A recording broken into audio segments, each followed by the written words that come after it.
এটা হচ্ছে শ্রীমতী রাধারানীর বাগান।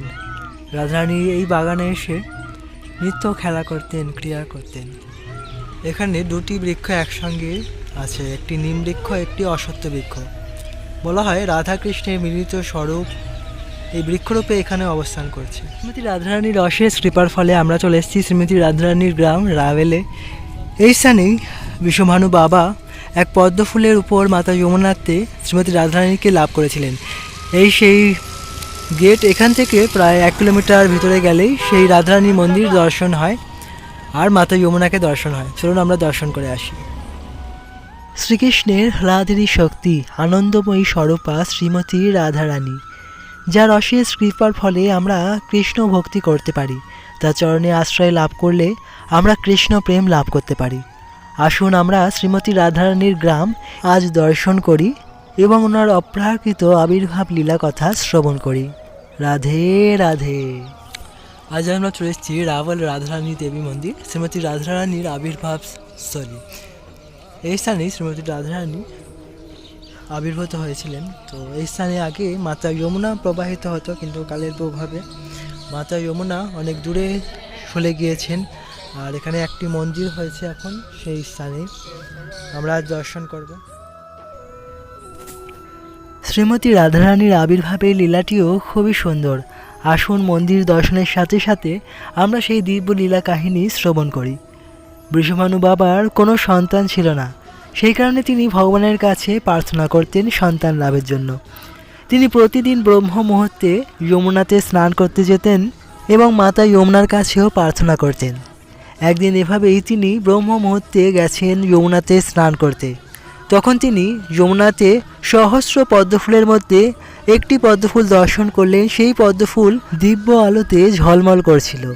তখন তিনি সেই পদ্মফুলের কাছে গেলেন এবং দেখলেন সেই পদ্মফুলের মধ্যে একটি সুন্দর কন্যা, তার রূপ অপূর্ব, তার দেহ থেকে একরকম আলাদাই আলোক ছটা নির্গত হচ্ছে। সে সেই পদ্মফুলের ওপর শুয়ে আছে। তখন বিশ্বভানু বাবা আর সামলাতে পারলেন না, তিনি সেই কন্যাটিকে কোলে তুলে নিলেন।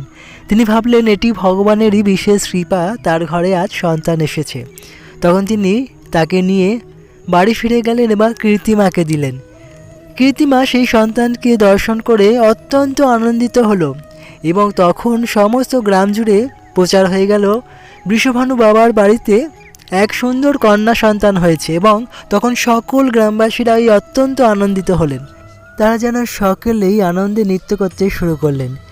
এভাবে যখন তারা উৎসব পালন করছে তখন শোনা গেল এই কন্যা চোখ খুলছে না এবং কথা বলছে না, তাহলে কি এই কন্যা অন্ধ? এদিকে নারদমণি তিনি জানতেন যে শ্রীকৃষ্ণ মথুরাতে যেহেতু আবির্ভূত হয়ে গেছেন, তাই তার হ্লাদিনী শক্তি শ্রীমতী রাধারানী অবশ্যই আবির্ভূত হয়েছেন। তখন সমস্ত ব্রজের সমস্ত বাড়ি তিনি খুঁজতে খুঁজতে বিশ্বভানু বাবার কাছে এলেন। আর বিশ্বভানু বাবাকে জিজ্ঞাসা করলেন, আপনার বাড়িতে কি কোনো কন্যা সন্তান হয়েছে? বিশ্বভানু বাবা একটু সংকোচ বোধ করলেন, কারণ তার কন্যা চোখ খুলছে না, কথাও বলছে না। তাই তিনি নারদমণিকে প্রথমে দেখাতে চাইছিলেন না তার কন্যাটিকে। তারপরে তিনি ভাবলেন যে নারদমণির কৃপার ফলে এই কন্যার দৃষ্টি ফিরে পেতে পারে। তাই যখন নারদমণি ফিরে যাচ্ছেন তখন তিনি নারদমণিকে থামালেন এবং শ্রীমতী রাধারানীকে দর্শন করালেন। শ্রীমতী রাধারানীকে নারদমণি দর্শন করেই অত্যন্ত মুগ্ধ হলেন। তিনি রাধারানীর স্তুতি করতে শুরু করলেন এবং বৃষভানু বাবাকে জানালেন যে আপনি কোনো চিন্তা করবেন না, আপনি শ্রীমতী রাধারানীর আবির্ভাবের একটি জন্ম মহোৎসব পালন করুন এবং সমস্ত গ্রামবাসী এবং বিশেষ করে নন্দবাবা, যশোদা মা এবং শ্রীকৃষ্ণকে এই অনুষ্ঠানে আমন্ত্রণ করবেন। দেখবেন আপনার কন্যা খুব তাড়াতাড়ি ঠিক হয়ে যাবে। এই বলে তিনি অন্তর্ধান হলেন। ভক্তবৃন্দ, আপনারা দর্শন করছেন শ্রীমতী রাধারানীর লাডলি স্বরূপ। যেখানে শ্রীমতী রাধারানী হামাগুড়ি দিচ্ছেন তা দর্শন হচ্ছে। পৃথিবীতে কেবলমাত্র একটি বিগ্রহই তা দর্শন হয়। অপূর্ব এই দর্শন, চোখ ভরে আপনারা দর্শন করুন। এভাবেই রাধারানীর জন্ম মহোৎসবে যশোদা মা কৃষ্ণকে তার কোলে করে নিয়ে এসেছিলেন।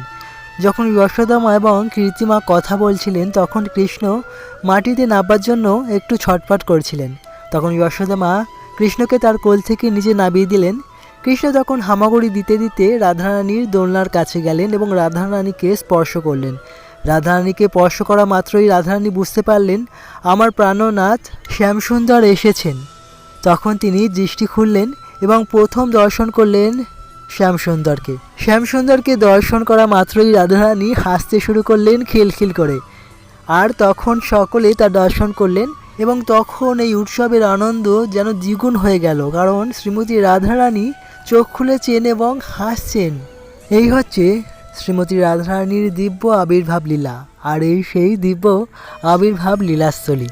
রাধারানীর আবির্ভাবের গর্ভগৃহের ঠিক উপর দিকে রয়েছে একটি কারিল বৃক্ষ।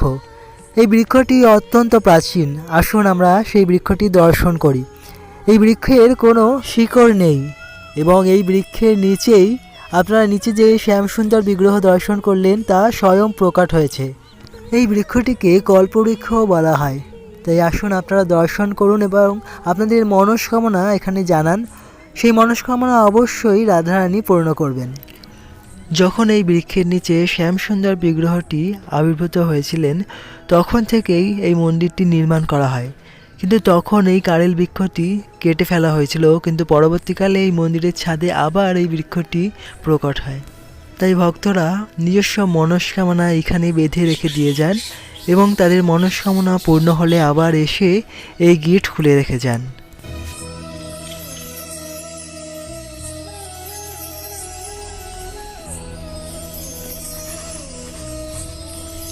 এই স্থানে আগে সম্পূর্ণ মাতা যমুনা প্রবাহিত হতেন, কিন্তু এখন এই স্থানে আর মাতা যমুনা দর্শন হয় না। মাতা যমুনা ওই দূরে চলে গিয়েছেন, অনেকটাই দূরে চলে গিয়েছেন।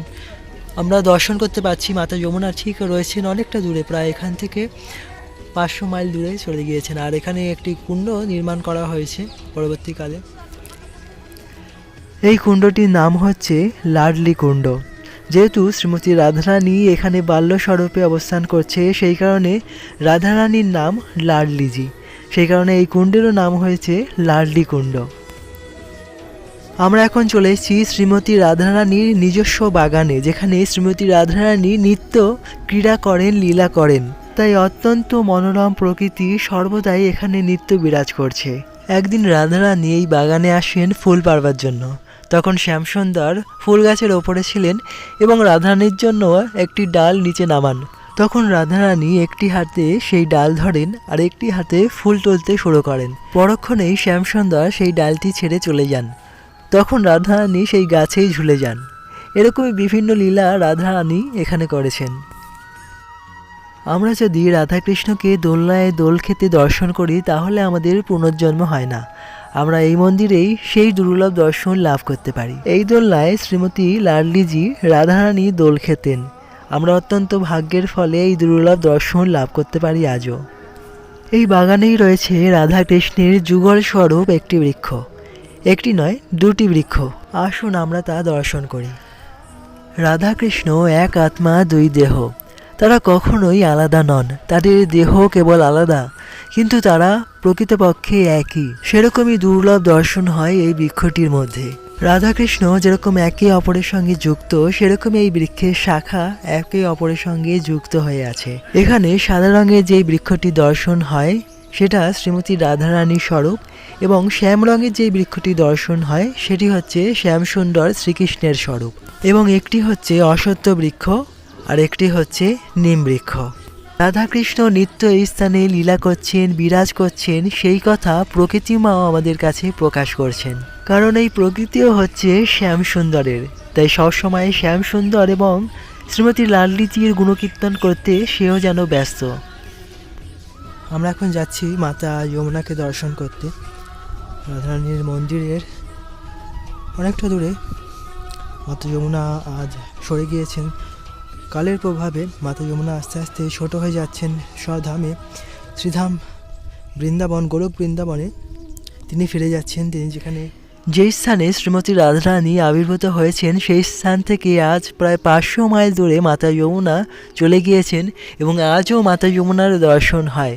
সুন্দর সলিল গতিতে মাতা যমুনা প্রবাহিত হচ্ছেন আজও একই স্থানে শ্রীধাম বৃন্দাবনে রাধারানীর নিজস্ব গ্রামে।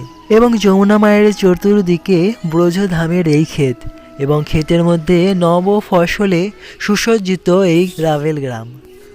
সত্যি মানব জীবন আজ ধন্য, কারণ লাডলিজির অশেষ কৃপার ফলে তার গ্রামে এসে তার আবির্ভাবস্থলী আমরা দর্শন করতে পারলাম এবং তার আবির্ভাব লীলা শ্রবণ করতে পারলাম। কৃষ্ণকে বধ করবার জন্য কংস বিভিন্ন অসুর প্রায় পাঠাতো। সেই কারণে নন্দ বাবা কৃষ্ণকে নিয়ে চলে গেলেন নন্দগ্রামে এবং বৃষভানু বাবা রাধারানীকে নিয়ে গেলেন বারসানাতে। সেখানে কংসের কোনো অসুর কখনোই প্রবেশ করতে পারবে না। আর এই হচ্ছে অতি প্রাচীন রাভেলগাঁও, শ্রীমতী রাধারানীর আবির্ভাবস্থলী। আমাদের মানব জীবনটা অত্যন্ত দুর্লভ, কিন্তু আমরা সুযোগ পেয়েছি এই দুর্লভ মানব জীবনে নিত্য কৃষ্ণ ভক্তি করবার জন্য। পরমেশ্বর ভগবানের অশেষ কৃপা লাভ করে স্বধামে নিজ গৃহে ফিরে যেতে আমরা এই জন্মে পারি। তাই আপনারা সকলেই একটু কৃষ্ণ ভক্তি করুন। আর শ্রীধাম বৃন্দাবন দর্শন করতে হলে আপনারা আমাদের সঙ্গে থাকুন। আমাদের চ্যানেলটি সাবস্ক্রাইব না করে থাকলে অবশ্যই চ্যানেলটি সাবস্ক্রাইব করে নোটিফিকেশান বেল অন করে আমাদের সঙ্গে যুক্ত থাকুন। আমরা একদিন ছেড়ে একদিন আপনাদের শ্রীধাম বৃন্দাবন দর্শনের ভিডিও আপনাদের দিই, তাই আপনারা বাড়িতে বসে শ্রীধাম বৃন্দাবন দর্শন করুন এবং শ্রীধাম বৃন্দাবনের অশেষ কৃপা লাভ করুন। ধন্যবাদ। সবাই সুস্থ থাকুন, ভালো থাকুন। রাধে রাধে। হরে কৃষ্ণ কৃষ্ণ কৃষ্ণ হরে হরে, হরে রাম